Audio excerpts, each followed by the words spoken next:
Hello friends, आज हम discuss करेंगे स्टेबिलिटी ऑफ कॉलॉइड्स और सॉल्व्स के बारे में।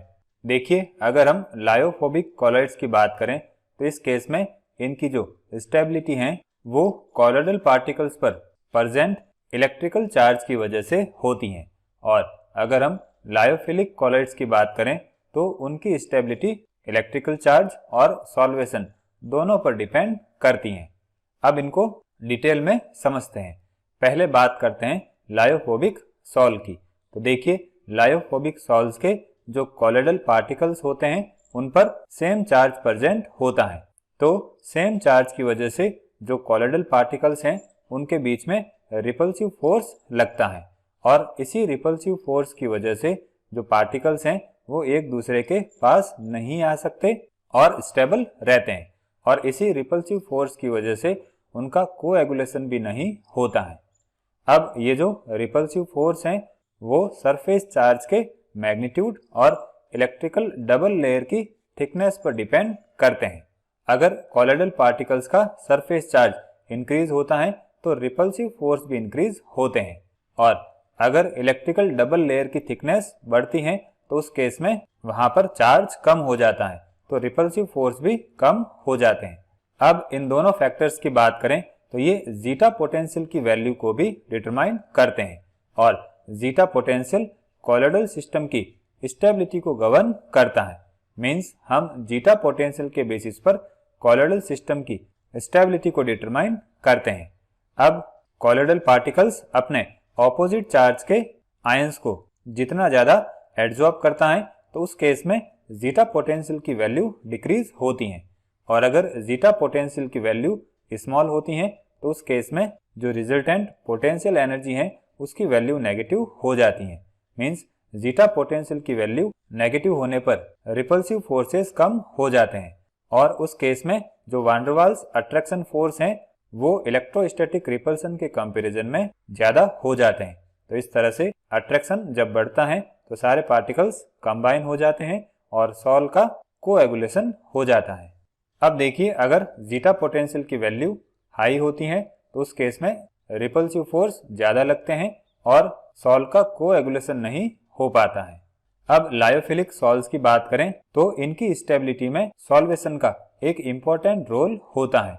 देखिए, लायोफिलिक सॉल्व्स के जो कॉलॉइडल पार्टिकल्स होते हैं उनके चारों ओर सॉल्वेंट के मॉलिक्यूल्स इस तरह से अरेंज रहते हैं और एक केज टाइप स्ट्रक्चर बना देते हैं, और इसी केज लाइक स्ट्रक्चर की वजह से जो कॉलॉइडल पार्टिकल्स हैं वो एक दूसरे से कंबाइन नहीं हो पाते और वो एग्रीगेट्स नहीं बना पाते। इसके अलावा लायोफिलिक सॉल्व्स के पार्टिकल्स पर जो चार्ज प्रेजेंट होता है उसके कारण भी रिपल्सिव फोर्स लगता है और वो कॉलॉइडल पार्टिकल्स एग्रीगेट नहीं हो पाते। अब देखिए, लायोफोबिक सॉल्व्स की बात करें तो इनकी स्टेबिलिटी सिर्फ कॉलॉइडल पार्टिकल्स के चार्ज की वजह से होती है। अगर हम इन कॉलॉइडल पार्टिकल्स का चार्ज रिमूव कर देते हैं तो उस केस में लायोफोबिक सॉल्व्स का कोएगुलेशन हो जाएगा। इसी तरह से अगर हम लायोफिलिक सॉल्व्स की बात करें तो उनकी स्टेबिलिटी चार्ज और सॉल्वेशन दोनों की वजह से होती है। तो अगर हम सिर्फ चार्ज रिमूव कर दें तो इसका मीनिंग ये नहीं है कि लायोफिलिक सॉल्व्स का कोएगुलेशन हो जाएगा, क्योंकि इन सॉल्व की स्टेबिलिटी में सॉल्वेशन का भी एक इम्पोर्टेंट रोल होता है। अब देखिए, अगर हम चार्ज रिमूव करते हैं तो कोएगुलेशन तो नहीं होता है, लेकिन सॉल्व की स्टेबिलिटी डिक्रीज हो जाती है। अब देखिए, एक ऐसी कंसंट्रेशन की कंडीशन जिस पर कॉलॉइडल पार्टिकल्स पर कोई चार्ज प्रेजेंट नहीं होता है उसको हम आइसो इलेक्ट्रिक पॉइंट कहते हैं। अब बात करते हैं सॉल्व की स्टेबिलिटी को एक्सप्लेन करने वाली कुछ थ्योरीज के बारे में। सबसे पहले बात करते हैं पॉविस थ्योरी की। देखिए, पॉविस के अकॉर्डिंग अगर हम कॉलॉइडल पार्टिकल्स का चार्ज रिमूव कर देते हैं तो उस केस में कॉलॉइडल सॉल्यूशन का कोएगुलेशन हो जाता है। अब कोएगुलेशन के लिए हमें कॉलॉइडल पार्टिकल्स के चार्ज को पूरी तरह से रिमूव करने की जरूरत नहीं होती है। मींस हम इनके पोटेंशियल को एक लिमिट तक या एक सर्टेन वैल्यू तक लोअर करते हैं तो कॉलॉइडल सॉल्यूशन का कोएगुलेशन हो जाता है, और इस सर्टेन वैल्यू को हम क्रिटिकल पोटेंशियल कहते हैं। और किसी भी सॉल्व के कोएगुलेशन के लिए इस क्रिटिकल पोटेंशियल की जरूरत होती है। फिर बात करते हैं पेरिस एंड राइस थ्योरी के बारे में।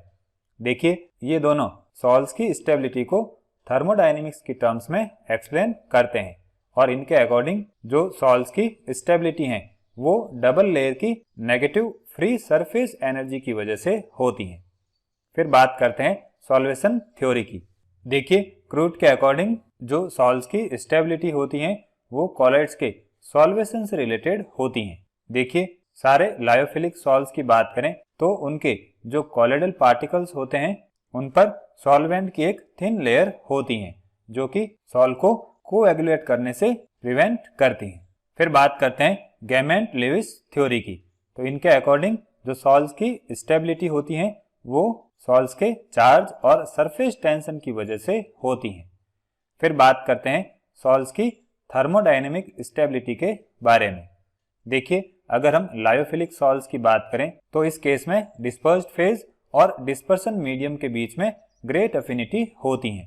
तो इस वजह से जो सब्सटेंस लायोफिलिक सॉल्ट्स बनाते हैं वो सॉल्वेंट में स्पॉन्टेनियसली सॉल्युबल हो जाते हैं और स्टेबल सिस्टम बनाते हैं। तो इस वजह से हम इन सॉल्ट्स को थर्मोडायनेमिकली स्टेबल कहते हैं। अब लायोफोबिक सॉल्ट्स की बात करें तो इनके केस में डिस्पर्स्ड फेज और डिस्पर्सन मीडियम के बीच में ग्रेट अफिनिटी नहीं होती हैं। तो ऐसे सब्सटेंसेस जो कि लायोफोबिक सॉल्ट्स बनाते हैं वो सॉल्वेंट में स्पॉन्टेनियसली सॉल्युबल नहीं होते हैं और उनके लिए हमें स्पेशल मेथड्स की रिक्वायरमेंट होती है। तो इस वजह से इन सॉल्ट्स को हम थर्मोडायनेमिकली अनस्टेबल कहते हैं। अब अनस्टेबल सिस्टम की बात करें तो उसकी जो पोटेंशियल एनर्जी है वो स्टेबल सिस्टम से ज्यादा होती है और इसी हाई पोटेंशियल एनर्जी की वजह से जो लायोफोबिक सॉल्ट्स होते हैं वो अनस्टेबल होते हैं। अब किसी भी कॉलॉइडल सिस्टम की बात करें और उसमें n number of particles present हैं तो उसकी पोटेंशियल एनर्जी को हम इस इक्वेशन से रिप्रेजेंट कर सकते हैं। यहाँ पर r पार्टिकल की रेडियस हो जाएगी और गामा लिक्विड का सरफेस टेंशन हो जाएगा। अब बात करते हैं स्टेबिलिटी ऑफ सॉल्ट्स को कौन कौन से फैक्टर्स अफेक्ट करते हैं। देखिए, हमने यहाँ पर चार्ज और सॉल्वेशन के बारे में डिस्कस कर लिया था। ये दोनों फैक्टर्स सॉल्ट्स या कॉलॉइडल सॉल्यूशन की स्टेबिलिटी को अफेक्ट करते हैं। इसके अलावा ये हो जाएंगे कुछ एक्स्ट्रा फैक्टर्स जो कि सॉल्ट्स की स्टेबिलिटी को अफेक्ट करते हैं।